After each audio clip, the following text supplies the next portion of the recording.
All right, so a while back, um, back when I still did verses in that room that Owen had, I did Dumb and Dumber, and there's something about Mary. The early days. Yeah, and we had been looking for an excuse, whether it be me and you, or me and Owen, or anybody. We had we've been looking for an excuse to talk about Kingpin, and I just couldn't think of what to do it with. The only thing that kept getting brought up was Lebowski, and that doesn't make sense. So, and of course, me and you did Lebowski with Inherent Vice a couple of years ago. So I figured That already been a that couple years. Well, I I guess the pandemic alone has been a year. yeah. Hmm. So I figured just kind of at the last minute. Well, if I did, I mean, Dumb and Dumber, there's something about Mary I did because it was a not only was it the Farrelly brothers, but it was like a road trip comedy, and the thing of affection was a girl named Mary in both movies. But I just kind of figured, Calling there something about Mary a road trip movie that is kind of stretching the definition. yeah, as far as like him having to go from one place to another, at least it's not a road trip movie in the sense that Dumb and Dumber or Kingpin might be. And there's so many of their movies have the road trip vibe, and I love that that continues for the movie that actually got Peter Farrelly a Best Picture win. I think honestly, thinking back on, I mean, I know hindsight's 2020, but I think it would have made more sense to compare Dumb and Dumber and Me, Myself, and Irene as road trip movies, and then Kingpin and There's Something About Mary is just let's see how much we could shit on the protagonist. Yeah, because we kind of accidentally alluded to this because our last video was Night at the Museum, where we even mentioned that there's a scene at the beginning of the first movie where he almost goes back into Ted Strowman mode of just getting shit on. Mm-hmm. But yeah, I figured this was just kind of it's almost kind of like the other side, like the balance of that video where I did Dumb and Dumber. There's something about Mary. Was to just Mm-hmm. put these two together and call it a day. So, You also could have done Dumb and Dumber and Me, Myself, and Irene and done double Jim Carrey. yeah, and two totally different kinds of Jim. Well, technically three different kinds of Jim Carrey. But I figure since we've just been wanting to talk about it so badly for so long, and it comes first chronologically, we would start with Kingpin. Let's just point out the fact that Peter Farrelly was enough of a heavy hitter to get Mahershala Ali in a movie. Yeah, and win him his second Oscar. Mm-hmm. What I also love looking back on this is how they put a lot of the behind the scenes people in their movies as well. Mm-hmm. So that guy, the vending machine guy, Me, Myself, and Irene, that makes fun of him and says, Mm-hmm. "Give another kick. I think he'll get it this time." That guy has a Best Picture Oscar because he was one of the producers on Green Book. So yeah, Man, the only thing that's missing is Peter Farrelly should have found a role for Rob Moran in Green Book. yeah, I was thinking. I think I was thinking that when Green Book came out, I was like, "Where's Rob Moran?" I feel, I feel gypped, as I'm sure he does too. And I'll go on the record right now. I know how people feel about Green Book winning Best Picture, but I really like Green Book. Yeah,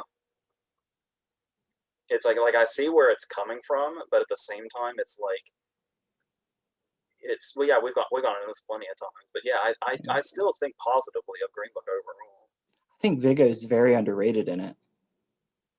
Yeah, even being nominated, it feels like he is. Mm-hmm. What's Well, really funny, also, it feels like the Mahershala Ali show. yeah, which makes his placement in supporting still all the more hilarious. Mm-hmm. What else was really funny to me But was I guess I kind of understand that because the majority of the movie is based on Viggo and how he evolves. yeah, and like the whole first 15 minutes is kind of him. And another thing that I thought was really funny was everybody complained that the production on Green Book was supposedly so superior. Yet you have that scene at the beginning where Viggo punches somebody and it makes that stock crowd gasping sound in the background. the exact same thing happens when Charlie punches Finner, and at the end of Me, Myself, and Irene, it's the same sound. It's like to think that that exact thing, the punching somebody to that sound effect, the same director would use it for a movie that would win Best Picture. So, and yeah, kind of since we're starting with Kingpin, the way I don't know if it's just the era that it's set in or what, but that opening scene now with child Roy Munson and his dad, where do you kind of already see like the makings of the aesthetic that Green Book had in this opening scene? Because Dude, Roy Munson's dad could have been like a Vigo relative in Green Book. yeah, I may have to look it up just to make sure he wasn't. Come to think of it, I love it. I love how we're doing Kingpin and Me, Myself, and Irene. We've already spent so much time on Green Book. I just love how in like Kingpin he's so wholesome. And then in Me, Myself, and Irene, he's like the dirty rich boy. Yeah, he's after a while he's the villain of the movie. Mm-hmm. As In it gets to Kingpin, that he's so wholesome. He's the only one that doesn't shit on Roy. yeah, and he ends up becoming like even after his character's supposedly been dead for a decade, he remains the heart of Kingpin. He's Roy Munson's Uncle Ben Parker. Yeah, and that's the kind of thing that's interesting about how this movie starts is as because obviously like the Farrelly Brothers comedies tend to be, Kingpin can be very vulgar even under its PG-13 rating. It's Mm-hmm. very vulgar. Yet there is something really, I think the reason it works so well as a sports movie is that it still has a lot of sincerity in it without sacrificing any of the comedy. It even opts to go for the non-conventional ending. Yeah, I wasn't sure if I wanted to get there gradually or if I wanted to go into that. Do you want to go into because what's interesting about it kind of being a sports movie, at its center, when you look at the whole structure of it, Mm-hmm. by the time we do get to the end, it's what's so okay. Before I say this, I do need to just kind of say something general, just right at the beginning here, just real quick, just to establish and preface everything we're about to say. Would you say, not just between us, but there's a relatively large number of people that would agree that would you say that Kingpin is not only one of the funniest movies ever made, but maybe possibly one of the best comedies ever made? It could be. Like, Which is so funny because when you look at the other Fairley Brothers movie, it flies so low under the radar. yeah, I think for a very long time it was considered like their really sort of underseen one, Mm-hmm. and it's because I remember not having heard of it until I mean I was only like 6 when it came out, but I remember not having heard of it until it was just on a random movie channel one day, and Dad was watching. I think it came on after something we were watching, Mm-hmm. and then Dad just kind of kept watching it, and then we just kind of eventually saw the whole thing, and it just kind of crept into our lives. Mm-hmm. And it's probably worth noting that we both probably take a big liking to this movie because this is something I honestly didn't even think about until recently. Um, and I think that also comes into play with I've recently grown obsessed with watching professional bowling on YouTube Mm-hmm. because I have such a hankering to do it in real life, but I'm still too afraid to at the moment. But bowling has been a very prominent thing in pretty much our entire lives Mm-hmm.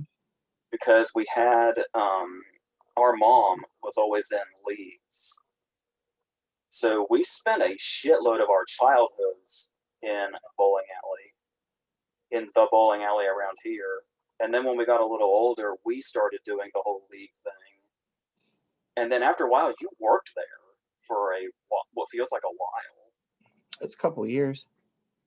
and it's like when I just hear like just the sound of a bowling alley is like so like not only nostalgic, but like watching bowling on YouTube now for me is kind of like my ASMR because I'm just so because there's just those sounds kind of take me to a place, and the fact that this movie has like so much respect for bowling, like it's to my understanding, most professional bowlers see this movie as like like when you go like when you see the televised events and people have like signs of Big Earn with his comb over and, and there's all kinds of references and a lot of professional bowlers are in the movie even during the tournament.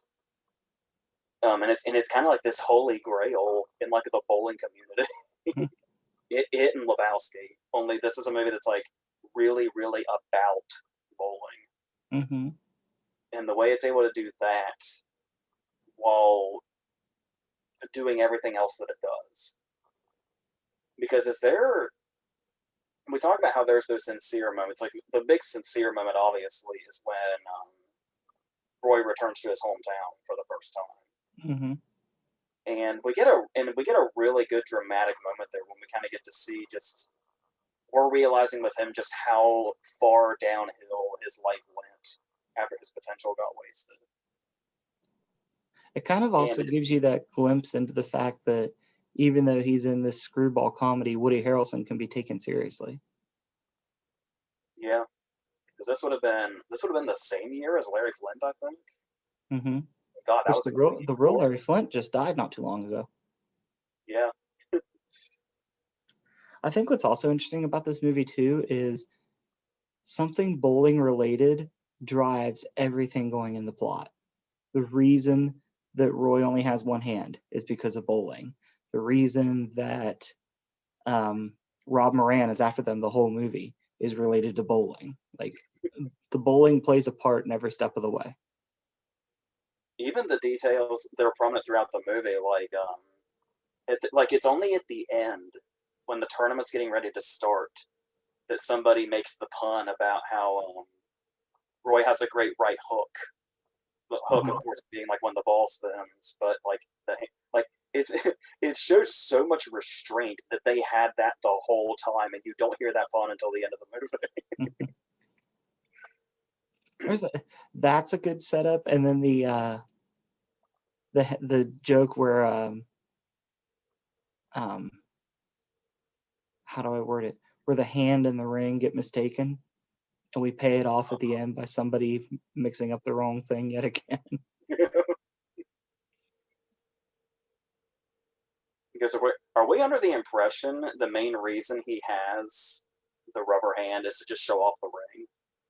Mm-hmm. Because like that's the only thing he has now, Mm-hmm. and that's what going to the end also was when I was talking about how it's the proper structure for just every sports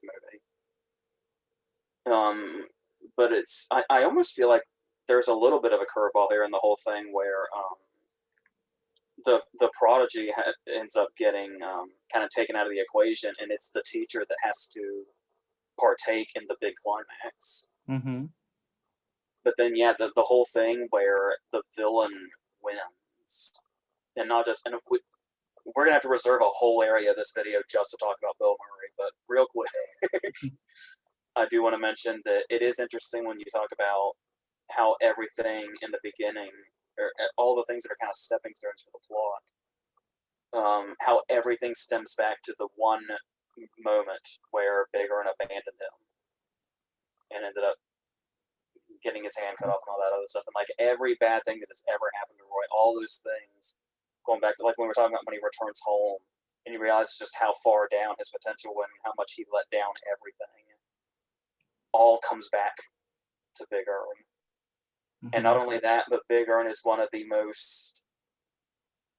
I mean, once again, we're going to go into full on Bill Murray praise in a second, but as far as a character, like if you knew somebody like Big Earn in real life, you would despise him. Like he's one of the most despicable movie characters, certainly in a comedy. Between him and Shooter McGavin, 96 was a good year for sports villains. But the other thing too with Big Earn that's kind of frustrating too is he doesn't get any on-screen comeuppance. Yeah, that's just what I was getting to was this guy fucking wins. Hmm. But what I The think only what's so brilliant, the only comeuppance he gets is very vaguely hinted at. it's very vaguely hinted at, but could be extreme. Like, Hmm. because remember, these were the guys that were about to cut off Ishmael's hand, so Hmm. it's anything's possible.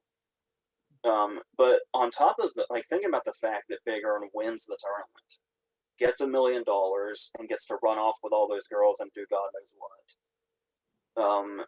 He's I imagine Big Earn with those girls is a lot like Frank Costello following the opera scene. Yeah, that's probably that's probably about right. And what's great about that though, that he wins the tournament, is that the hero of the movie still gets to come out on top in such a kind of a perfect way. Let's not forget too that there's no like Apollo Creed show of respect either. Big Earn is a dick to Roy all the way off camera. Yeah, I think the big thing, the big example of that is when he's off screen by this point, but we can still hear him over the crowd screaming. And the Hmm. guy says, "Was there any pressure?" And he says, "Yeah, there was pressure. I didn't want to be beat by a guy with a hook." So he's still insulting him all the way to his last line. Hmm.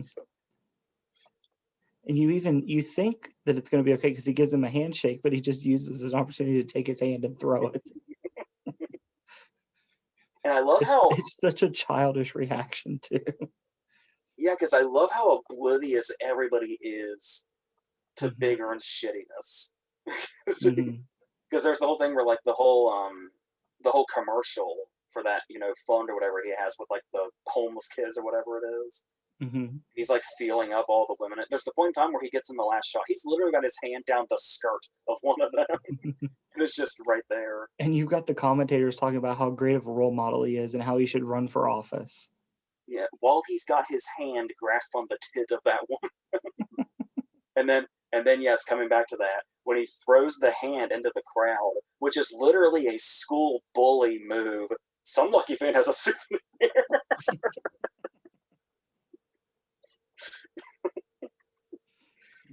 But yeah, what's interesting though is the fact that Roy does still get to come out on top in a shockingly logical way. Hmm. Because like it's just the way it all, like we were talking about with the hook thing, how it all quietly adds up. Hmm. How it's like the whole because the very first one of the very first scenes, when we jump ahead 17 years, is him trying to sell condoms in the Hmm. bowling alley, and it's like you never think that's going to come back because we never hear about it again. Kingpin gives you like MCU levels of payoff. It really does. And then it's like when he says, they want me to be a condom spokesperson because my nickname was Rubber Man throughout the tournament. It's like, that is genius. And so obvious. It's like, I didn't even think of that. And it's like, it's so weird how logical the movie is at the end of the day. Hmm. And it's such a great payoff for his character too, that it like all goes to Ishmael's farm. Hmm. But yet they've still got the money that they still got Stan's money that they doubled after he bet against Roy.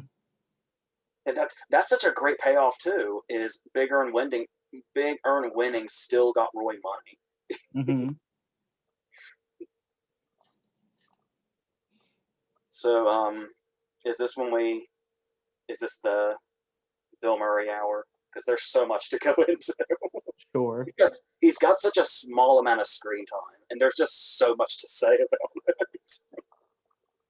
How many movies has that been the case for Bill Murray? Is there anybody better at making something out of something so small? Tootsie would have made me say, I doubt there's another person like that.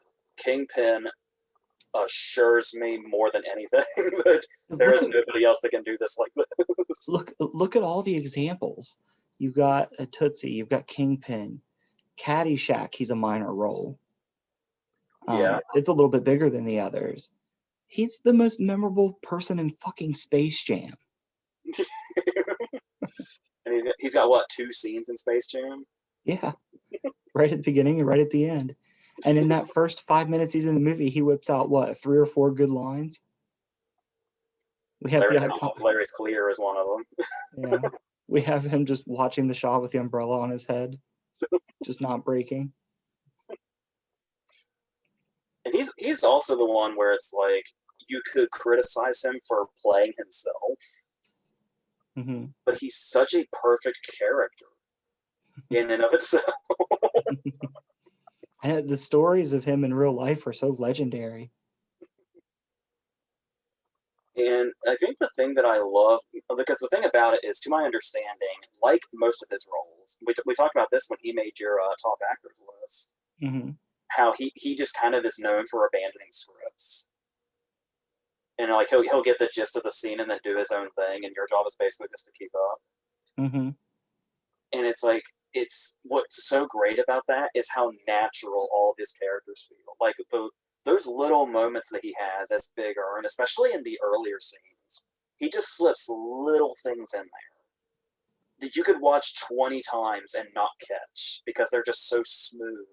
And then when you finally do catch them, it's you realize how incredible they are. And What? what's funny too is Kingpin's almost like a reversal. Like Bill Murray is one of the best at playing an asshole. He makes a great asshole whenever he's in a movie. But a lot of times he plays the likable asshole, like Ghostbusters. And Yeah. the audience still likes him for being an asshole. In this movie, he's the asshole that the audience hates, but everybody else in the movie loves. And of course we love to hate him. He's one of those. Mm-hmm. Like it's still crazy to look at Big, like when you talk about, oh, he always plays himself or whatever.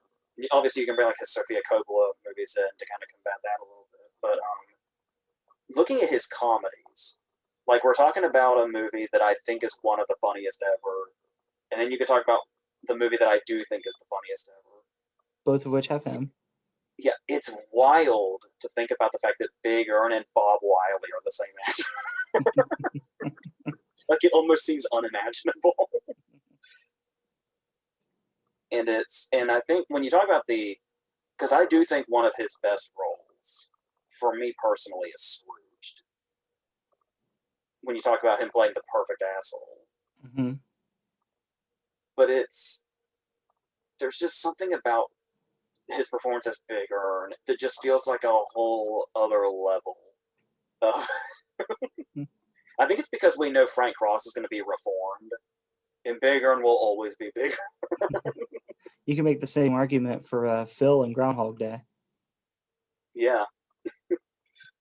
And just those little things where it's like you can't, like, it's you kind of have to look at it for a second to even realize it just feels like an asshole thing to do. Like when he's even those little moments, like when whoever he's bowling against is going up and he reaches up and he tucks the back of the guy's shirt. That's the most courteous thing he does through the whole movie. And there's some things I didn't pick up on for a long time because, like I said, the way he speaks is just so smooth. You don't even realize he's saying something funny. Mm-hmm. Like or something that really builds up the douchiness of the character. One of which is when he takes Roy out to eat after they meet at the gas station at the very beginning of the movie, and he's talking about supplemental income. Mm-hmm. When the waitress brings his drink, which is gin, she brings him gin, and his response just very nonchalantly is, "Keep him coming. I got a long drive." It's like that line just goes by. It wasn't until recently I was like, wait a minute, this guy's an asshole. Same scene, like the waitress comes over and he just makes a little remark and he's like, yeah, wash the perfume off before you come back to our table. Yeah, it's like it's hidden because it's like he'll say something really outrageous, and before you have time to even process it, he's saying something else that's outrageous. And then the scene ends with the "Hi, not you." And it's like the way it's so smooth, you can tell it's just him doing it, like without much of a script. And God bless the people that can keep up with him. Wait a minute. You're also letting off the fact that right before the "Hi, not you," he had just sent Roy outside to eat. Who who does that? And that's the thing. That's the thing about Big Earn is everybody obeys.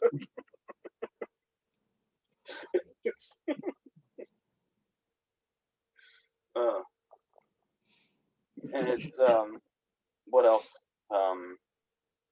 Another thing that just kind of feels a bit slipped in is when the very first time he's reintroduced into the movie. It's basically been built up the whole movie that at some point we had to run into him again because he's the guy that ruined Roy's life. And just the second we see him again for the first time in like an hour and a half of movie time, or like an hour of movie time. I sometimes forget how long the time is. It's about an hour of movie time. And he's doing the "I'm in 1103" thing every time. just like almost under his breath after he finishes an interaction.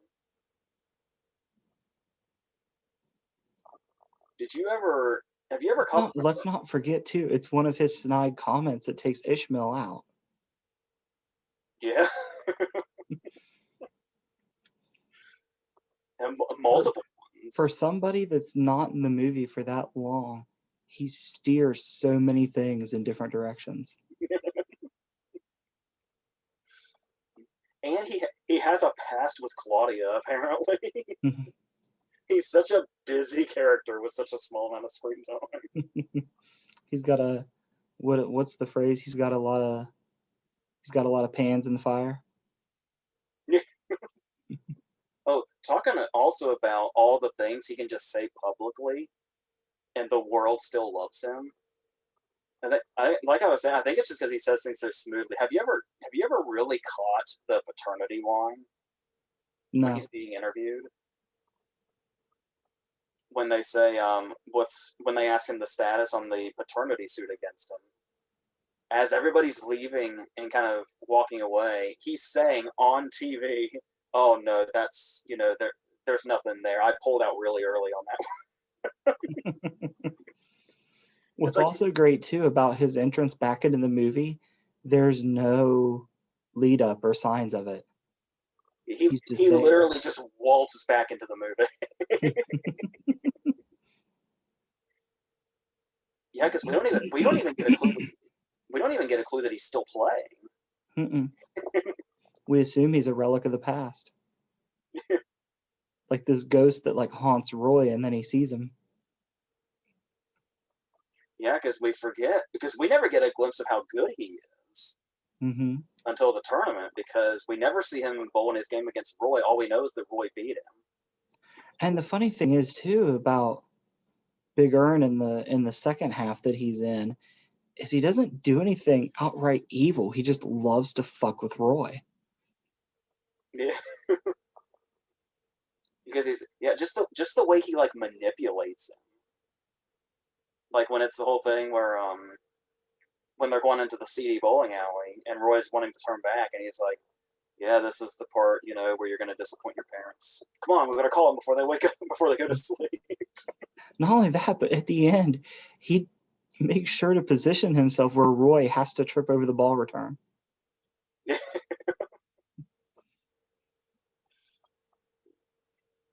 I also love their dialogue during the ruse. When he's once again, like I said, his lines just go by so smoothly. I didn't catch all of them for a long time. I love when he's buttering all the other guys up to say that, to get them to think that Roy wants to bowl drunk. And he's talking about the money, and he says, "You're on a gravy train with biscuit wheels." It's like, how did I not even notice that line for so long? And I think my personal favorite has to be when he's feigning that he's angry because Roy's they're wanting to place bets on if Roy can pick up the spare or not.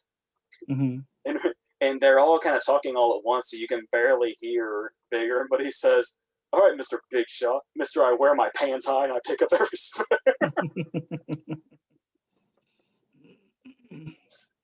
as one long hyphenated name.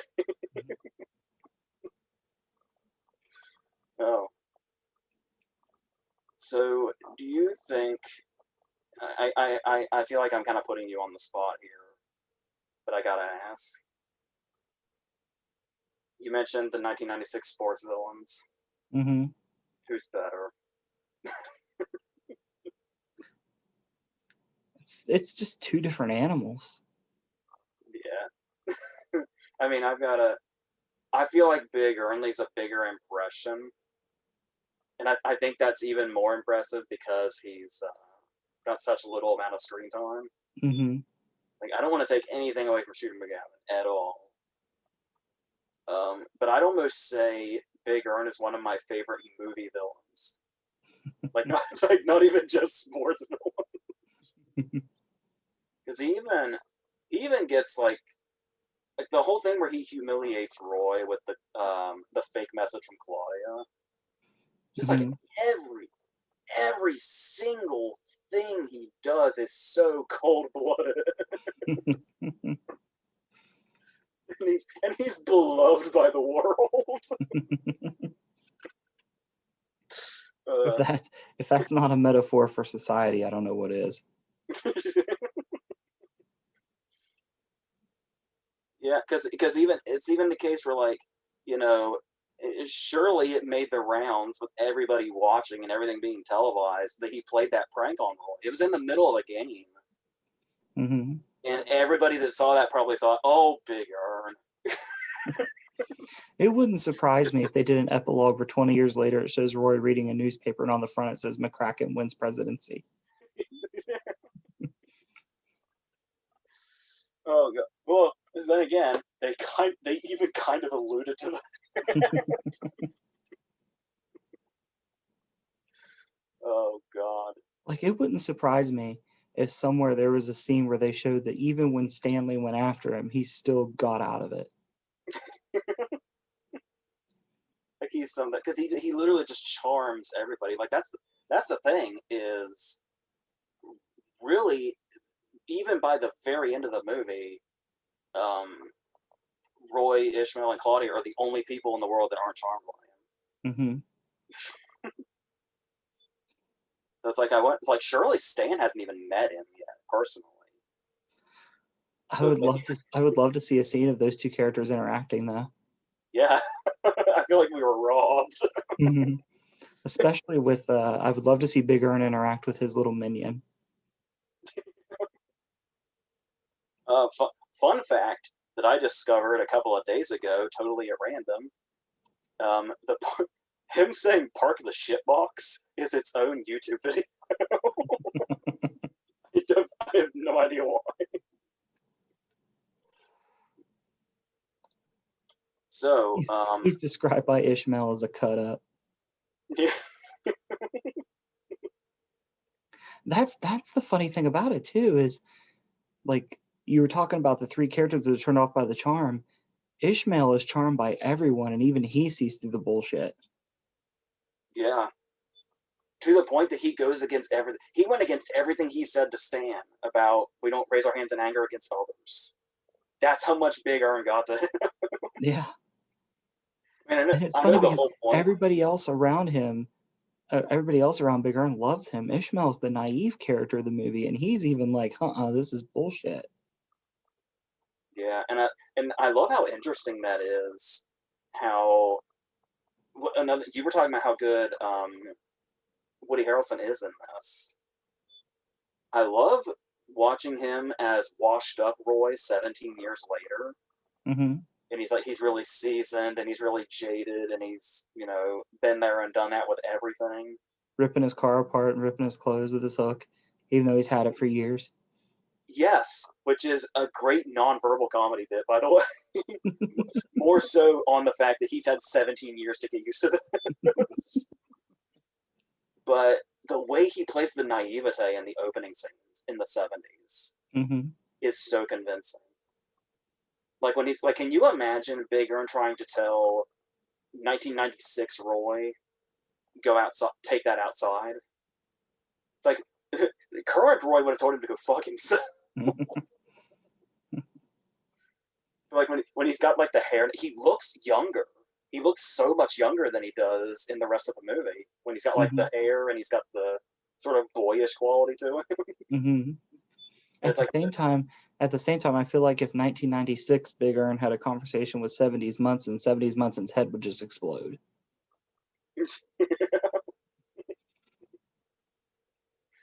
oh, poor naive 70s Munson. He had no idea what was going. How crazy is it also that it's because we do reach that point towards the end where he finally says that he thinks maybe he was putting too much of the blame on Big Earn and that it was ultimately his fault that he got into the situations that he did. Hmm. Which I think he could. I think he's pretty reasonably blaming Big Earn for a while. But the idea that the thing that really sealed his fate was getting arrogant and saying his own name before he picked up the spare. Hmm.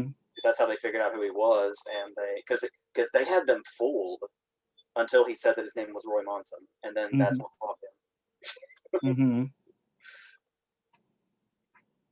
The guy pretending to be the priest. That's a really there's like a darker movie going down the path of the bowling hustlers. That's a movie I'd really like to see, actually.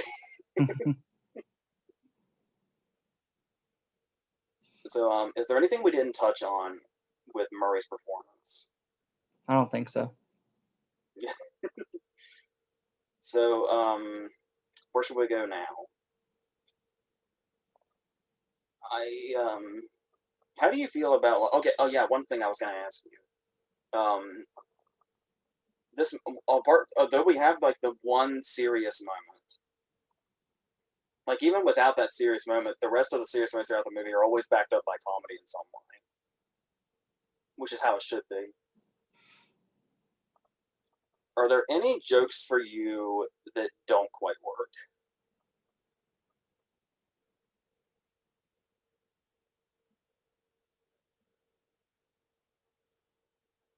I can't really think of any off the top of my head. Because I don't. Because I remember Siskel and Ebert famously praised the hell out of this. This movie made Siskel's top 10 of the year. And Ebert said the only joke he didn't like was Ishmael shitting in the urinal. Because of the, because he liked the vulgarity of it and the low brow nature of it, but he thought that was lower than low brow, basically. But he loved everything else. I'm wondering. I think the only joke that's never quite stuck the landing for me because I just don't really get its purpose, and maybe you can explain this. Most of the time, when I say I don't get something, usually you can explain it. Mm. um, what is the whole? What is the point of the whole section that's just the big indecent proposal reference with Chris Elliott? Like Uh, it's like uh, is it just for the bit or I think so. because obviously it's Woody Harrelson being in the position that he was actually in that movie. I love that they go through the trouble to make Chris Elliott look like Redford. Yeah. I love that it didn't take much. who who would have known that Chris Elliott was such a dead ringer for Robert Redford? I mean, Chris the only thing Chris, I Chris Elliott kills it in that scene too. yeah, and I love how That's early that's its purpose. Its purpose is just to let us watch Chris Elliott just kill it. yeah, because he would have been because he'd become kind of a Fairly Brothers regular. Hmm. Yeah, Um, because he had Woogie around the corner. yeah, and then he was Bill Murray's brother or friend or something in Osmosis Jones. Hmm. And it's which a lot of people forget is a Fairly Brothers movie. um, but where was I going with this? Oh yeah, the that's really the only thing I can think of as far as bits that I just don't like. You know, I mean, I guess from a story point, you could say it's to show where Roy's desperation is. Hmm. Where like if that had happened, he would give Ishmael up to him. Hmm. Yeah, because the whole thing ends up being a hallucination. Yeah. And it's like, and I think another reason it feels excessive is that we have the big motivation right after that when he sees Big Earn's commercial. Mm-hmm. So it's like it feels kind of like two things kind of back to back. I do feel I need to praise how that scene starts. the who you calling a psycho bit.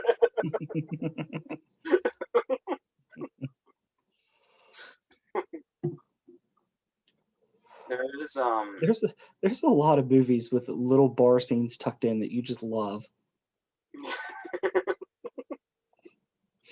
I'm looking at you, Back to the Future 3. Talking about, yeah, I once described that scene as the gift that keeps on giving. This also has kind of a segment that's the gift that keeps on giving, and that's when the whole sequence where he's posting his brother Hezekiah. He's what? What's that? Where he's what? Posing his brother Hezekiah. Oh. There's a number of great things about this. I think for starters, to go into the whole concept of obviously he's posing as somebody that he's not, and ultimately he's going to get found out. I love that it's so obvious that he's not Amish that we just don't even bother. They don't even bother showing us him getting found out. It's just like when it's like he goes to de-shoe the horses, and then in the next scene he's just regular Roy, and Ishmael's leaving with him, and they're aware of it. It's like it's basically there's just an off-screen moment where he's like, "Well, I have a confession to make," and they're like, "Yeah, we know."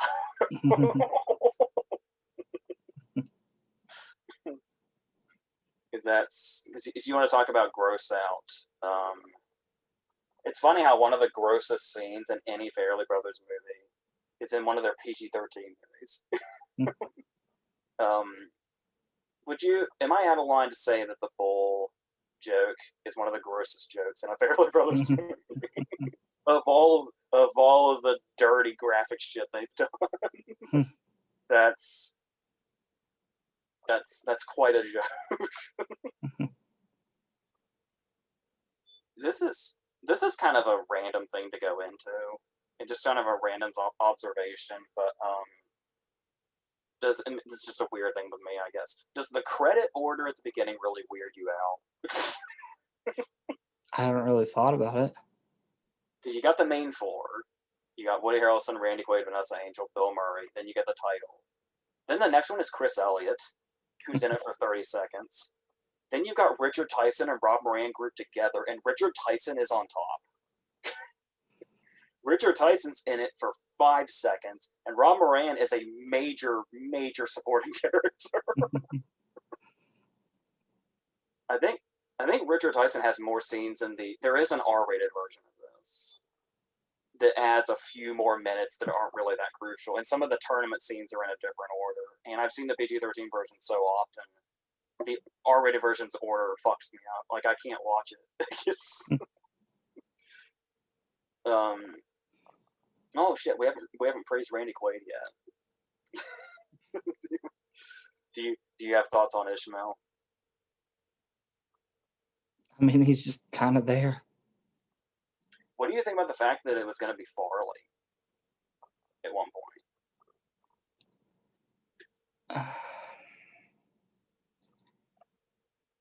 I think Farley's comedy's too physical.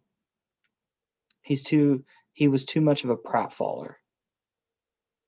Yeah, because you can see him doing the naive thing. Mm-hmm.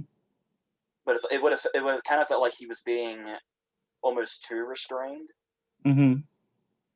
And if I remember correctly, Ebert went so far as to compare Quaid's performance here to his own performance in The Last Detail, because he's the kind of everybody around him is so seasoned, and he's like kind of the naive one. And it's weird how many parallels there actually are between the two. What I love about his character and just the whole direction they go with it is the idea of, like how I was saying, how Big Earn pushed him over the edge to where he tried to hit him. But it's like the whole joke through the whole movie is Ishmael's getting corrupted. Mm-hmm. What I love about that is that when he's talking to Rebecca right before they leave, and she says, like, the very last thing she says before he leaves is, please do not, succumb to corruption. The very next scene is when he starts smoking. And it's like he's just instantly corrupted. Then that leads to the coffee, then that leads to the gambling. I do love how sort of like the way Ishmael is and the way that plays off of who Roy is. And the way the conflicts don't last very long because of this. Mm-hmm. Like when he says, if we're going to do this, you're going to have to bet. And that almost turns into a whole fight where he's like, no, I am not betting. It's against my religion. Just no, no. And then he just cuts him off and says, you don't have to bet. I'll bet for you. Oh, that's cool. And then that's the end of that. There's actually two nice jokes in there. There's that one, and then there's followed by what's the worst that could happen as he eyes his book. Mm-hmm. There's so many, like, whether it be a line or a physical joke or whatever, it's just wall to wall jokes in some way. Mm-hmm. And I feel like there's not enough movies like that, comedies like that, because comedies tend to, like, I still don't quite know, and no matter how many times I say this criticism, I don't know how to word it without it sounding odd. But the way some comedies get too fixated on their story when they forget to be comedies. Are you thinking of Judd Apatow? Yeah, he's one of the go-to examples, yeah. I think what else is interesting about Ishmael is there's a lot of other movies out there where Ishmael would be the only source of comedy. And everybody else around him would be a straight character. Yeah. Because now that you say that, this is probably a really good time to praise Vanessa Angel and her contribution to this. Because this is the point in time where, when they pick up the female character, she would either be eye candy or a love interest, and that's about it. And she's both. Yeah. And on top of that, also, I love the fact that she's just as much of an accomplished con artist, if not more so, than Roy. Mm-hmm. And how much that plays a part into it. And then once again, this movie handles conflict so well. Because when we have our initial conflict with Ishmael leaving, is when we kind of get the serious moment that actually works, and it comes late into the movie enough that it doesn't feel intrusive. It feels like it's earned by this point, especially since when everything Roy has been through. I almost called him Lloyd, wrong Fairley Brothers movie. Everything he's been through and how he got there. But another conflict is when it's like Roy and Claudia think they're going to play each other, and there'd be a conflict there between them. And this scene that leads to Ishmael leaving would be also dramatic. Like, it'd just be them like yelling at each other. Mm-hmm. So in their genius, the Fairley Brothers and the writers decide, no, this is going to be a full-on, this isn't going to be a verbal fight. I think it's also interesting, too, that the placement of the conflict is even well done, because then you get the serious moment when Roy's in his hometown, and Ishmael has been removed from the movie to not distract from the seriousness of that scene. Yeah. And it makes his and Claudia's connection. That's a really good way to handle it. How do you write a character that's so naive and have them be in a scene where everything is so serious and grounded? You take that character out of the equation. And then talking about the comedic nature that Ishmael brings to the movie, go bring that in tenfold by how you reintroduce it. Thank you, Richard Tyson.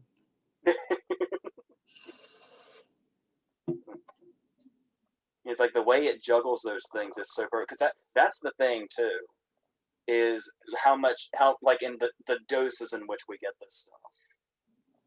to where it's like it's been, wall to wall comedy up to this point, and then it's like we have the dramatic moment, and then when the dramatic moment's over, instead of just going back into the comedy, we dive like way head first into the comedy, and the jokes start getting more unexpected. It might seem kind of obvious, but a joke that I really love, especially in its execution, is the tattoo joke, and the fact that it's never brought up again. Mm. We don't even have Ishmael react to the big one. Yeah. Are we under the impression he still doesn't know that it's there? I'm sure somebody's pointed it out by now. Yeah, like you were talking about with just kind of everybody having such a great comedic presence. And I love the fact that one character can do something comedic, and just it gives the other person in the scene room to do something even funnier. Mm-hmm. Like the fridge scene when they're in Stan's bowling alley, and it makes like Claudia's nipples hard and stuff like that. And then the joke is Ishmael says, "Oh, don't worry, I'll get it." And I love that we get the same two shots of Roy. When it's Claudia, he does the double take as he realizes what's happened. And then when it happens to Ishmael, he does the same double take with a bigger reaction. I cannot explain to you how much I love that Ishmael also got the double take.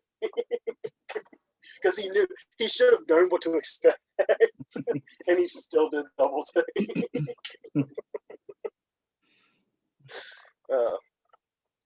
I love that bottle just got discarded. Oh, God. And there's even just some of those little throwaway lines, because like I said, like I was talking about with Big Earn, they're just so smoothly put in there. Like when she's telling Roy about how he's not that smart, and he says, "Who are you, Albert Einstein?" Mm-hmm. It's like it's not a joke that they draw really any attention to. He just says it like he would any other line of dialogue, to the point that you don't even, if you were to overhear him, you would not think he was saying something that was a punchline. And there's so many lines like that throughout this. Another scene that I love so much is when he tries to redo the ruse he did with Bigger in its beginning with Ishmael. This whole thing is gold. Whether it be Ishmael completely forgetting what's going on, to the ruse being up and Ishmael not realizing it and saying, "It's Steve. Do you want to blow the whole thing?" I think my personal favorite is when he talks about how Ishmael says, "Oh, because I'm so bombed," and the guy figures it out, and he's like, "Oh, you're bombed on ginger ale," and Roy just steps in with, "He was sniffing glue in the parking lot." That's another great thing that Randy Quaid does in this too, is the way he can just kind of sit there and just have like the Ishmael face to this. Like Ishmael just has that really naive face that doesn't change expression at all when Roy says he was sniffing glue in the parking lot.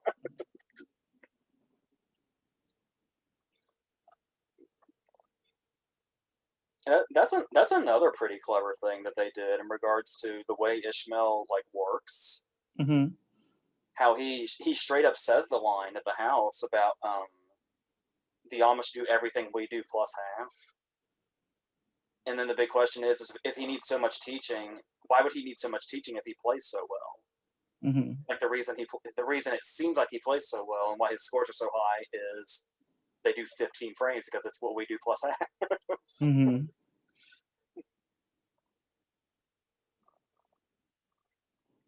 And I do think it's interesting that the movie basically could have ended there. Mm-hmm. Like Roy could have just said, "Oh shit, well, never mind." But I do like the idea that it does set up the whole thing of that he's able to pass on his knowledge to somebody else, and it kind of gives him a purpose again until he gets his ultimate purpose, where events happen that he has to be the one that plays in the tournament. Mm-hmm. So the movie is so well written, like it's unbelievable. And then yeah, basically the tournament scenes in general. are a lot of a lot of big earned stuff, and this doesn't involve him speaking. Like it's just the way Hmm. he carries himself through the tournament. I also noticed. Now I've been watching a lot of professional bowling. I always thought it was a mistake. Did you already know this, or did it always bother you also? Hmm. It seemed like a continuity mistake to me for a long time. That the last match of the tournament, Big Earn goes first and last. I Oh, would I don't know. I'd always assumed that was a mistake, but it's to my understanding from what I've been watching, it's one person goes first, and then the next person goes twice, and then that's the pattern. Hmm. So it would come back to Big Earn to finish it. And how often is that the last kind of moment in the big tournament is us focusing on the villain playing rather than the hero playing? Feels really unique. The thing that always bothered me about it was I don't, and this comes from actually bowling. I don't know how they have so many spares and then have missed frames and they still manage to get in the 220s. Yeah, yeah. And another thing too that I found interesting was the fact that Big Earn wins by one pin, and it took 3 strikes to get in that one pin victory. Hmm. Seems very movie like. That happens a lot in real bowling. It turns out. Hmm. So like I said, you can almost sense that if the writers or the Fairleys weren't, well, surely the writers would have had to have been, I would think, weren't really well versed in bowling. They got to be to make this. Hmm. And props to Woody Harrelson for dropping all the terminology, like when he's teaching Ishmael at the beginning about how he only heard the strike and he knows everything. Like it flows off it feels like a guy that's been obsessed with bowling his entire life. Hmm. So did we miss anything? No, I think we covered every inch of the movie. I said I've been wanting to talk about this movie for so long in this format. The only thing I think we missed was Ishmael's reaction face in the car. I was thinking we were talking about something, probably on camera, where you referenced that scene, but I can't remember what it would have been. So yes, I stand by that. I honestly think Kingpin is. I feel like it's no doubt one of the funniest movies ever made. But as far as being an actual great movie, I think also I'd be willing to give it credit for, and being one just in general one of the best comedies. Period. To me, anyway. So should we go to Me, Myself, and Irene? Yeah, I think we can move on. A movie that we saw in theaters when it came out, and I would have been 9 or 10, depending on when it was in the year, which I don't remember. And now that I'm 30 or something, um, I've over the past few years or so, it's really dawned on me. This was not necessarily a movie to see in theaters when you're 9 or 10. This is a movie where the entire next decade after I saw it for the first time was just me slowly getting the jokes one by one. Like when the movie started to make sense in where its jokes were coming from, and it was like, oh wow, what were our parents thinking that we saw this in theaters? Of course, we saw it because Jim Carrey was the end all be all back then. Hmm. I mean, not that he's not necessarily still, but Jim Carrey in the '90s into this period was like the holy grail of performers. So it was him and Sandler for that era. um, so how do you feel about the movie in total? I, It's definitely like where Kingpin, like everybody was the source of the comedy. It's definitely a Jim Carrey vehicle. Yeah. I'd say that the most outwardly comedic characters apart from him are probably the kids, aren't Yeah. they? And yeah, what's really interesting about this is obviously it seems like a big exercise in Carrey getting to do his like the way the whole thing where he can contort his face, and he's basically able to create two entirely different characters just through the faces he can make with no prosthetics used. To It's the point literally, where for the second time he gets in a fist fight with himself. yeah. I was also going to say it's basically like him getting to play Stanley Ipkiss in The Mask again, just with no prosthetics necessary. Mm-hmm.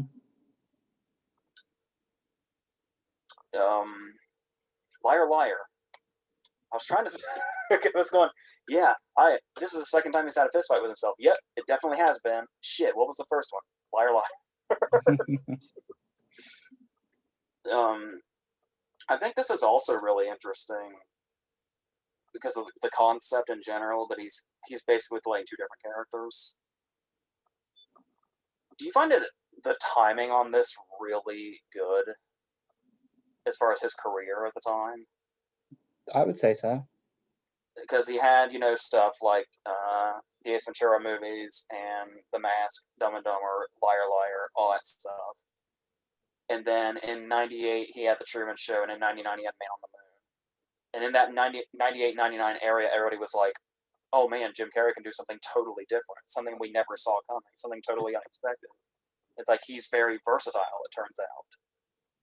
And now we get a movie where he gets to play two completely different sides of a character. It almost seems like it was like his whole career was coming to this, even though this is by no means one of his more beloved movies.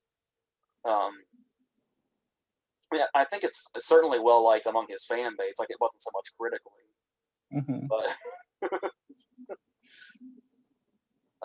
because honestly, you talking about it being basically the Jim Carrey show.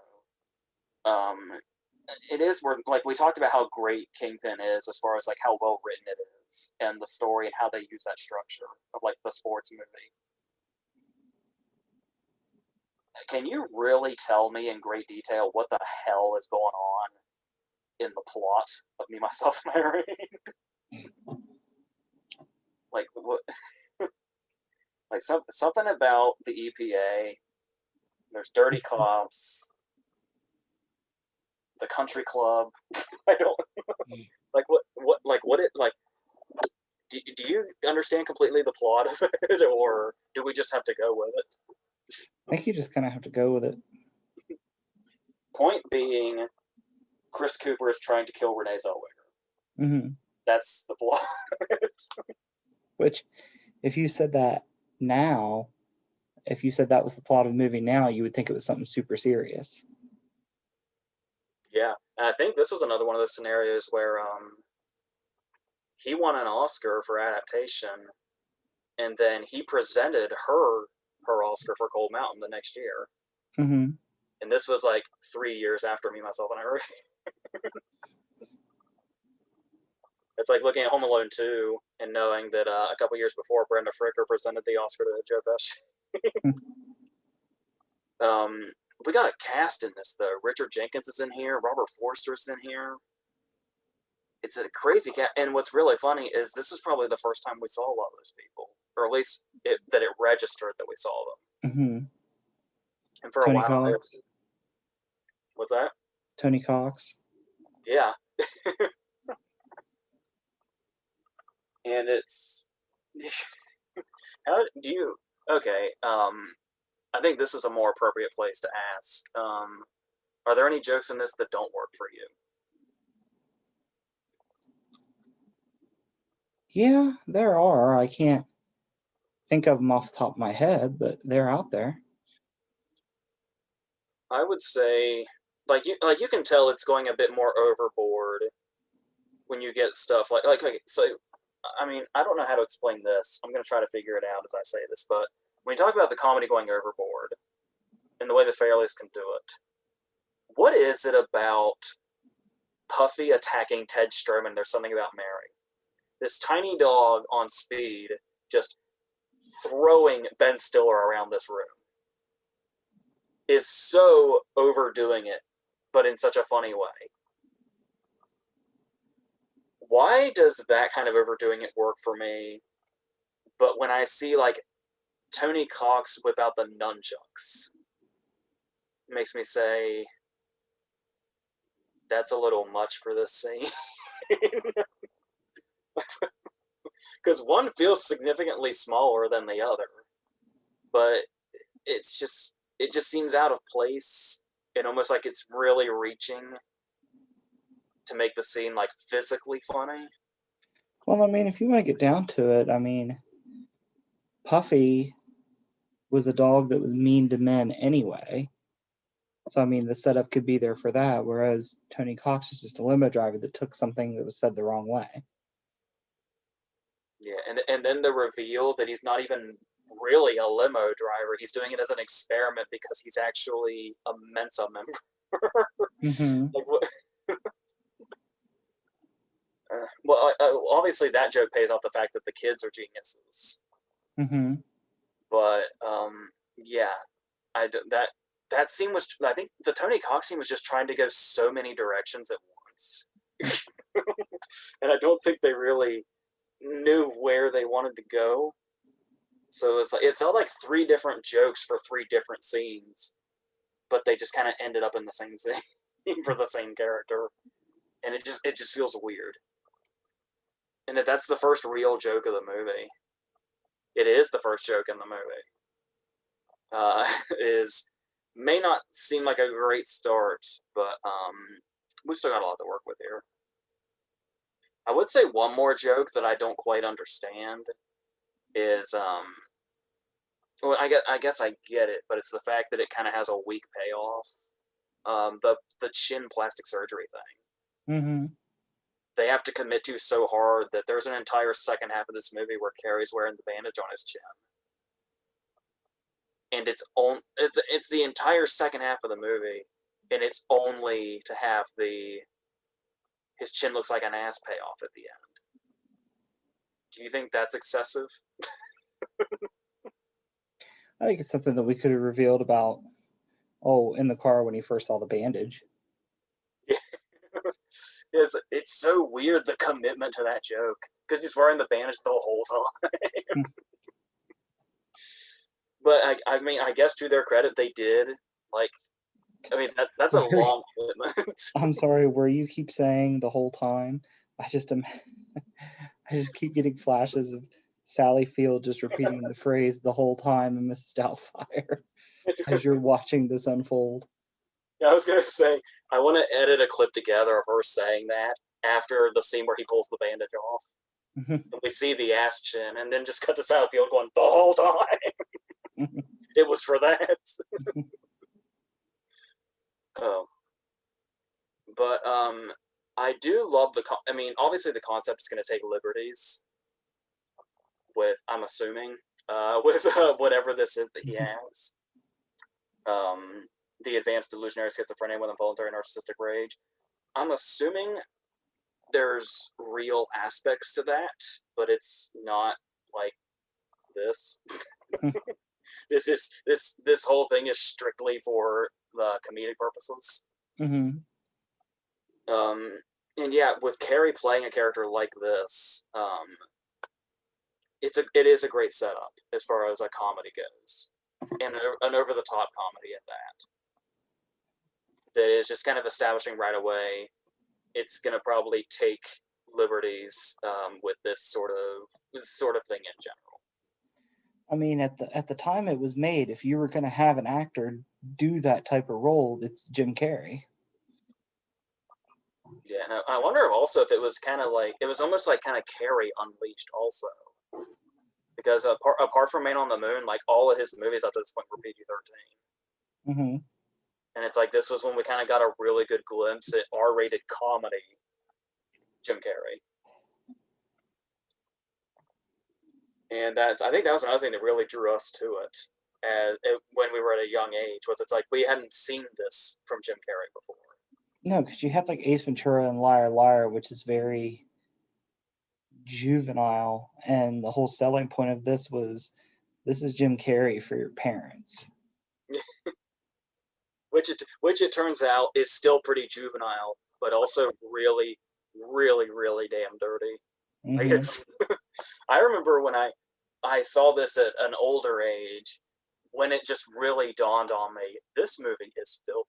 This is a dirty fucking movie. I mean, yes, there are dirtier things out there for sure. Like, like I said, for some reason, my go-to example is it's not fucking Fritz the cat or anything, but yeah, for a movie that like we saw at 10, because an actor we liked in PG-13 movies was in it, it pushes that admirably, Mm-hmm. because you kind of want them to do that, and I love the fact that you can go into it like that, but not all of the jokes depend on that. Like the joke where the cow refuses to die has nothing to do with being dirty. Mm-hmm. But it also feels like, whereas Kingpin, like all of the jokes served a purpose, this one, it just kind of felt like the movie stopped for a little bit to tell this joke and then went back to what it was doing. Yeah, yeah, like the cow bit. Mm-hmm. I do love the payoff, because it just so kind of sneaks in there when when Chris Cooper's trying to convince them that Charlie's gone crazy, and he tells them about the cow, and then just very at the very end of that, oh, the poor thing's lucky to be alive.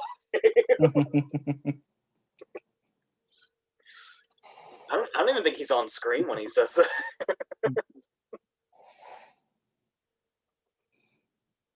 But yeah, talking about Carrie getting to do his physicality. I mean, the mask is. It's interesting to me how much you can compare his performance in this to his performance in the mask. Yeah. But I mean, when you talk about like the physicality, like I said, without much prosthetics, if any at all, like the cottonmouth scene. It's, I do love that we take the time to see people reacting to that, if I remember correctly, Chris Cooper is the first one to notice. because he just stops talking. Then Irene is genuinely startled. I do like how with her, like, the change in character is startling at first, but by the end it's more of an annoyance when it happens. Yeah. It's literally by the end of the movie, it's, oh great, it's you again.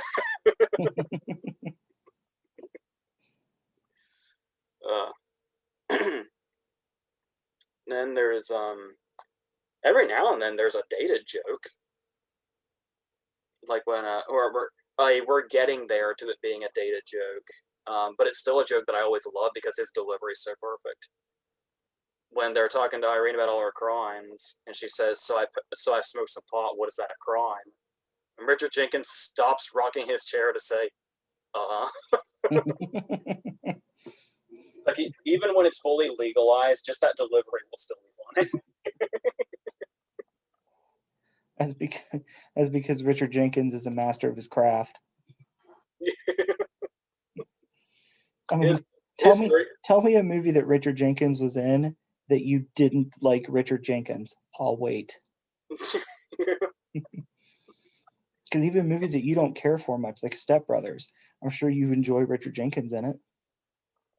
Yeah, because he has the dinosaur monologue, which to my according to Adam McKay was ad libbed. So, Like I said, master of the craft. and he's perfect with the Farrelly brothers. His 30 seconds and there's something about Mary is gold. And then he's got the best part in Hall Pass apart from Stephen Merchant.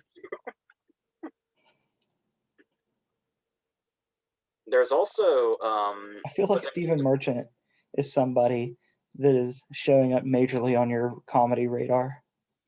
yes.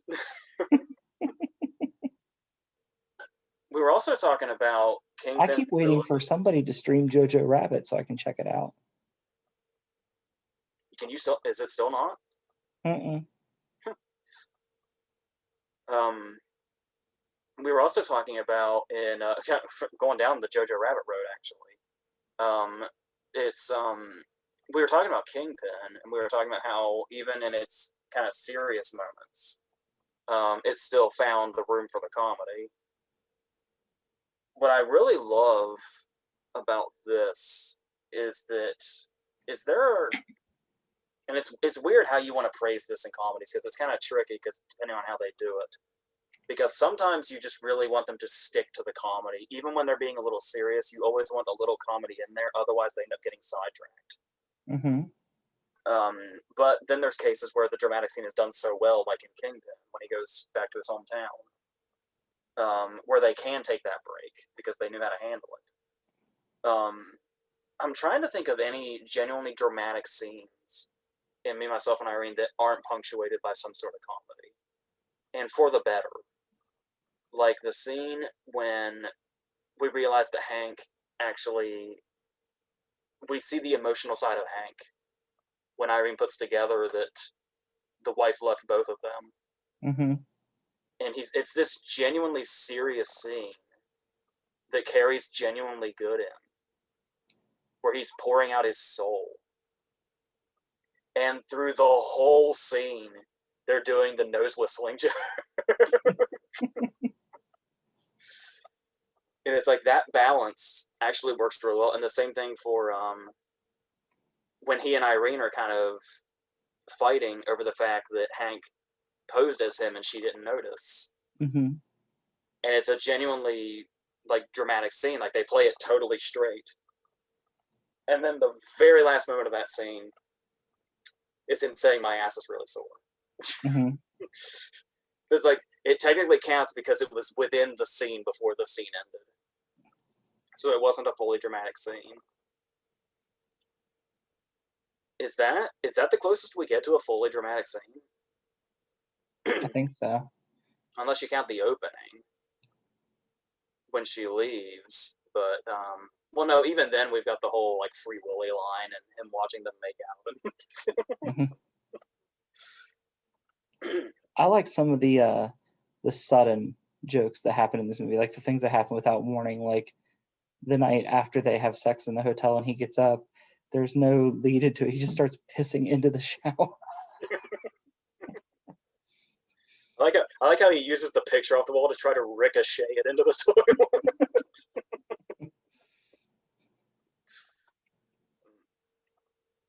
And then there's some of this. We're talking about the clever writing in Kingpin, and then there's really just the way Hank speaks in general. Oh, real It's quick, I also love the bit where the Coke machine isn't paid off till like 5 minutes later.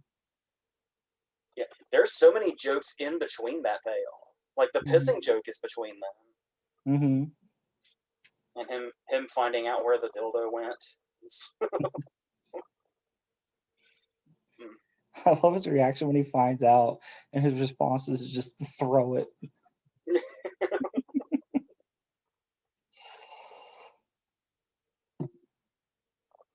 And yeah, talking about just Hank's dialogue in general. That's another case where I don't think all of it works, but Carrie makes it work as much as he can. Mm-hmm. So we get to the point to where it gets reversed, and they're on the train and they're making all the golf puns, Mm-hmm. which is usually the way Hank talks, and he's the one that has to say, "Oh, can we just speak normally?"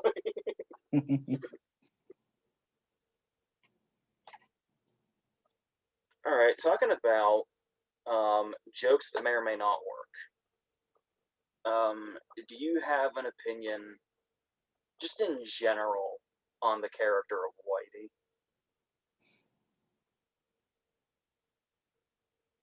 Because I mean, you may have noticed that Michael Bowman wasn't in any other movies after this, Mm-hmm. and I think he's a special education teacher was the last thing I heard. Hmm. And to my understanding, what he said was that he pretty much regretted being in this because Hmm. because of the jokes made about his character. And he said it wasn't so much that it was like it wasn't like he went specifically after the Fairleys or Jim Carrey or anything, but he was basically saying that it's sort of like almost like the movie gave like with the jokes that Hank makes towards him and the things that he says, calling him like Q-tip and all that, and the fact that his real name's Casper and stuff like that, that it basically gave ammo to people who bully like albino people and stuff like that. Hmm. So and it was kind of I don't know if it was a retrospect thing, but I can get where that's coming from. Even though you could say his character is seen as like his character is above that, and they address that. I could too, but at the same time, I didn't really see all any outrage with the ammo that Bill Murray gave to make fun of amputees.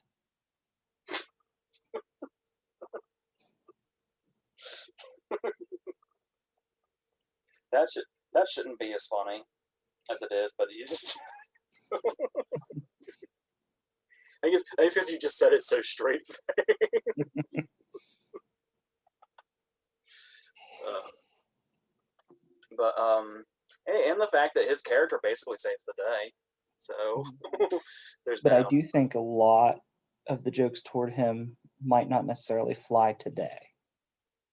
Yeah, I said I mean, they do address it because it's the thing that it's like Hank realizing that he offended him is what kind of makes us see Hank like humanized, That's what if leads into that briefly. scene. Yeah, like I said, if briefly, Because but I love the exchange where Hank thinks it's one thing and Whitey's just like, no, it's pretty much everything you said. yeah. And then the whole ruse that they basically when Richard Tyson comes back and Mm. they basically have us convinced that Whitey is going to kill them. I do love that the payoff to that is just that it was basically Whitey defending himself because Whitey was afraid of him. Hmm.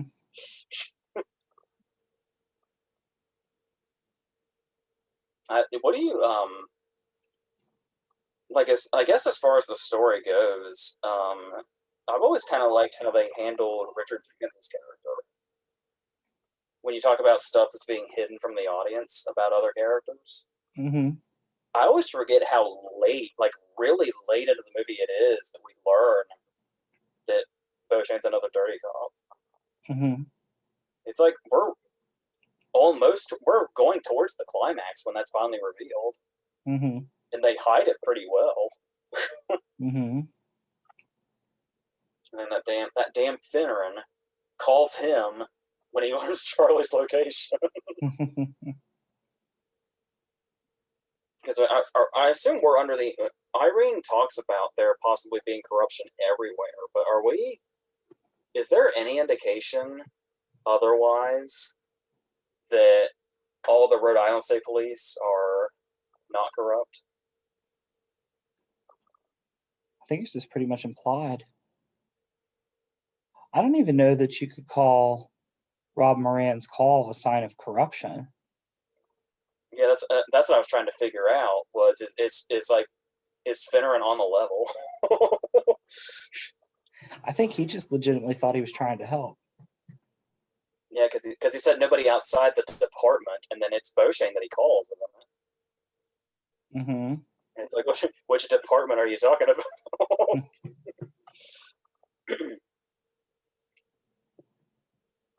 So, do you think?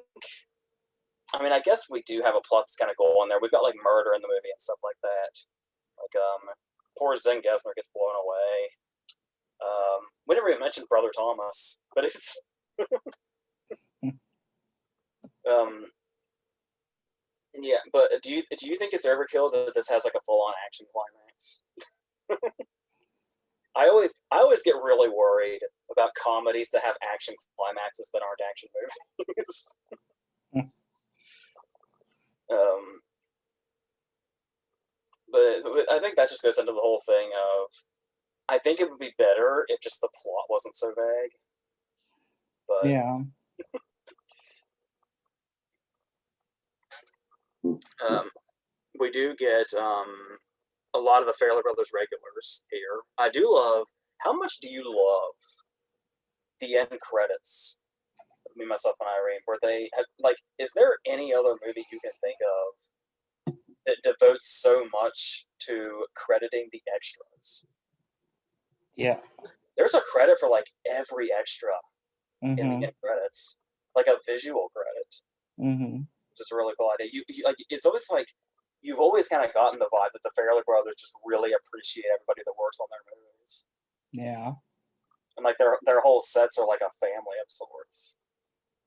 And you can even see when they're crediting the extras, a lot of the names kind of match like the crew and some of the actors and stuff like that, and some of the regulars, to where it's like it's some of their family coming in on it, but like everybody gets a credit, Mm-hmm. which I think is really cool. And really just the way they, because obviously the Fairley Brothers have their heart is in Rhode Island, because that's where like almost all of their movies are, with the exception of maybe just Kingpin. But I feel like the way, especially like the opening credits of Me, Myself, and Irene are like a great advertisement for Rhode Island. Like Mm-hmm. the scenery in the opening scenes of Me, Myself, and Irene look really good, Mm-hmm. and like it really sets up how Charlie like did have like that perfect life. Even though we don't learn until later, it's revealed that the opening credits he sang. Mm-hmm. We can't tell yet. But yeah, was there? We were talking before we started. We said there probably wasn't near as much to say about this one if there was Kingpin. But is there? I mean, there are some. I was talking about dated jokes. What would be the opposite of a dated joke? A prophetic joke? Would you call it? I guess so, yeah. There's the scene where one of the kids is talking about he's basically angry and going on a tirade about how Pluto's not a planet and Pluto shouldn't be a planet. And this was like years, I think, before all of that went down. I love when there's a good example of a compounded joke here too.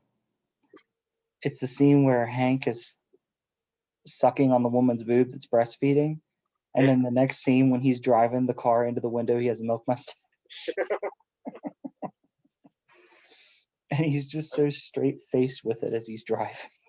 like like we were saying, I was like 9 or 10 when we saw that in the theater, but I specifically remember that moment, especially getting a huge laugh from the crowd. Mm-hmm. It might have been the biggest laugh the movie got. It's still one of the biggest laughs I get, and it's just because Jim Carrey is driving the car just so seriously with his milk mustache. By the way, not to mention his intent in that scene is to drive it through a building.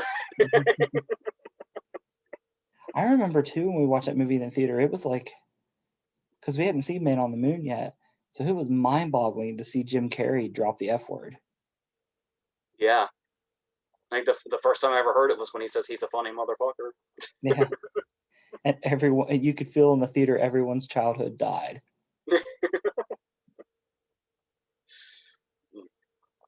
But it's funny because he litters it throughout here. But I think one of the best instances of Jim Carrey dropping the F word is Bruce Almighty. Yeah. I would put that up there as like a top all-time F-bomb. Yeah. Well, there's actually something else I was thinking about that I'm not quite sure if it works for me or not, but the reason it's hard to criticize it is because of Carrie and the fact that it's such a strength that Carrie has. Is when he's beating himself up at the end and when he's going back and forth from Charlie to Hank over and over again. Do you think there's it kind of I don't know if it like sort of kills what they were going for before in the way Carrie was able to make characters just with his facial expressions, that he starts doing that thing kind of out of nowhere, where when he's going back and forth, he acts like he's one and the other is invisibly there. Mm-hmm. Kind of feels like it just kind of starts from out of nowhere. And I Mm-hmm. don't know, like when he spears himself through the window, or when he's like drags himself to the car, like that almost kind of seems like overkill as far as the concept goes. But like I said, it's hard to say in a Farrelly Brothers movie where the overkill line is. What does crack me up though about that is whenever they're fighting like that, and like Charlie gets knocked down and Hank just pops up like nothing happened. Yeah. Yeah, there's a reason he says, Hank, we're shot. But it's like Hank doesn't even feel it. Which unfortunately kind of Hank completely. Hank reacts to it about as much as Michael Keaton getting shot in the first Batman in the arm. But you know what kind of sucks about that? Hmm. Is the idea of Hank not feeling his pain completely negates the big emotional moment that because the wife left Charlie, she also left him, and he feels Charlie's pain. That's Mm-hmm. out the window with physical pain, apparently. You think that'd be reversed, but it is still a nice emotional moment though. Even with the nose wheezing going on. Yeah, I like the choice of going with the nose wheezing because it's for what they could have gone with, it's very subtle. yeah, because it's not like overly loud. It's just present. Mm-hmm.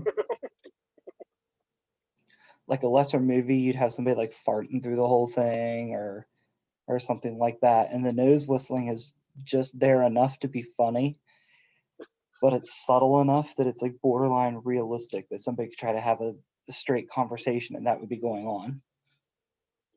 I love it. It kind of changes octaves as the scenes go.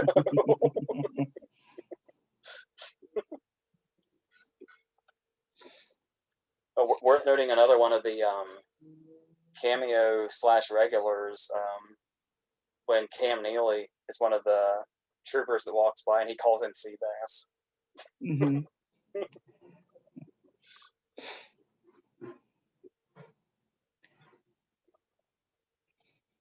I don't know. There's a lot of good moments in the movie with Jim Carrey, but Jim Carrey's pinnacle of Farrelly Brothers achievement is the big gulps thing.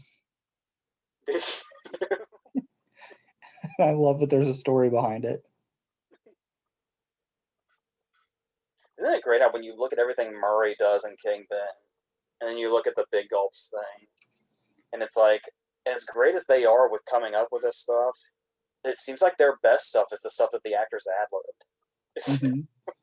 But it also says something about them recognizing that it's funny and letting it stay in. Yeah, They're obviously not control freaks over their scripts. yeah. Another thing, speaking of things being cut or not cut, there are a couple of things that stand out in this movie because in Me, Myself, and Irene, because that VHS that we had was one of those ones where when you go all the way to the end, there's like deleted scenes, Hmm. and there's some of those I forget are deleted scenes because we saw those enough times. Like when there's the deleted scene where after they push the car off the cliff and he realizes the wallet's gone, they jump in for it. I always forget that's a deleted scene. And then there's the moment when after he drops Irene off with the cops and he goes to stay at the Chuck E. Cheese lodge. There's a whole deleted scene. Obviously, we got the thing where he's got the picture of Irene and he's got the lotion, Hmm. but there's a whole other thing going on in the extended version of that scene where he has warmed a watermelon in the oven and then cut a hole into it. And when he goes to like assist Irene, his blanket falls and the watermelon rolls out in front of her and she realizes what's going on. In the actual movie, when he's trying to call the cops and she tells him not to, you could see the watermelon underneath the bedside table.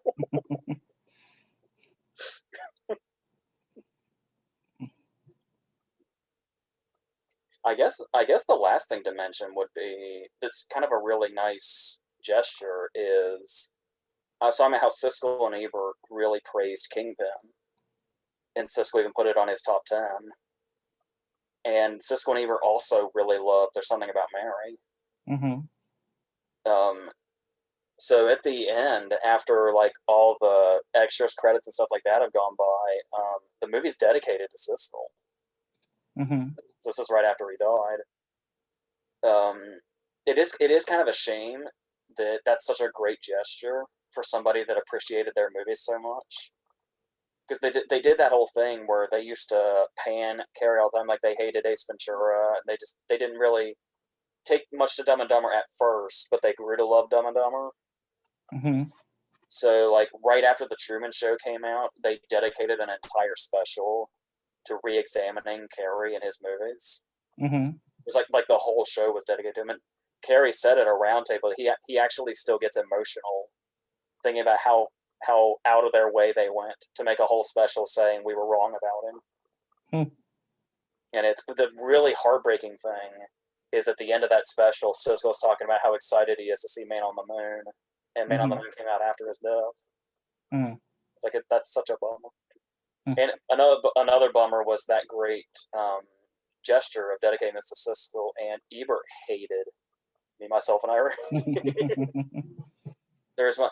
His review, if I remember correctly, has a lot of points. Like he likes the cow scene, but he hated most everything else. And there is one miscalculation that Ebert made in his review that is wrong. Where he was talking about how the three kids say "motherfucker" constantly, Mm-hmm. and Ebert's response was, "It's inexplicable why they talk like that, except unless it's a black joke." But they grew up on Richard Pryor. That's what the Yeah. joke is. So I kind that's of like the idea of mixing in their vulgar language when they're being intelligent. yeah. They even use it when he's reading the instructions in German. Yeah. I was mentioning the Pluto thing. I forgot to mention that simultaneously, while the other one's going on about Pluto, is when Anthony Anderson's hacking into the Pentagon file. just to look.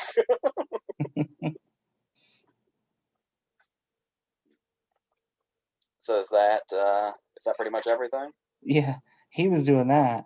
But let's not forget, Tony Stark did it when he was 15 on a dare.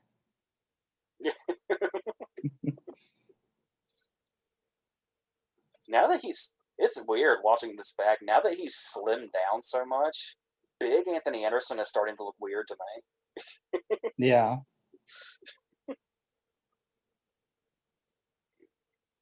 All right, so I think I would say it's pretty clear which one we prefer. Mm-hmm. Are we preferring Kingpin? I think so. Yeah, but I do think well, I don't know. I don't really know how people generally feel about Me, Myself, and Irene because I feel like it's not a movie that's really discussed much. Like even in Carrie discussions, it's usually his kind of '90s output that's mentioned most, despite Mm-hmm. the fact that this utilizes so much what he is capable of. But yeah, so is that pretty much it? I think so. All right.